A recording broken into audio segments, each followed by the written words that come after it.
காணப்படுது. இரண்டாவதாக, நம்முடைய பலம் கர்த்தருடைய நாமத்தை அறிந்திருப்பதில் இருக்கிறது.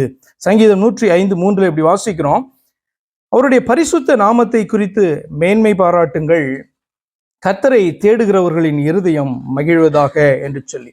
எத்தனையோ பேர் காணப்படுறாங்க, கிறிஸ்தவர்கள், தேவ பிள்ளைகள் என்று அழைக்கப்படுகிற யூதர்களாக இருக்கட்டும், கிறிஸ்தவர்கள் என்று அழைக்கப்படுகிற யூதர்களாக, தேவ பிள்ளைகளாக இருக்கட்டும், இன்னும் நிறைய பேர் தங்களை ஒரே தேவனுடைய பிள்ளைகள் என்று சொல்லுகிறவர்கள் இருக்காங்க இந்த உலகத்துல, இல்லையா?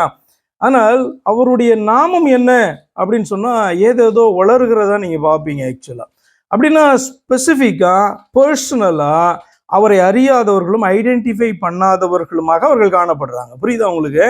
அப்ப இந்த இடத்துல வார்த்தை சொல்லுகிறது, அவருடைய பரிசுத்த நாமத்தை குறித்து, அதாவது பரலோகத்தின் தேவனை நான் ஆராதிக்கிறேன், ஆனால் அவர் யார் என்று எனக்கு தெரியும். அதுதான் பாத்தீங்கன்னா அவருடைய நாமத்தை குறித்து மேன்மை பாராட்டுகிறதான காரியம். அப்ப நம்முடைய பலம் கர்த்தருடைய நாமத்தை அறிந்திருப்பதில் என்று சொன்னால், பர்சனலா நான் அவரை அறிந்திருக்கிறபடினாலே அது எனக்கு மேன்மையாக ஒரு காரியமாக காணப்படுது.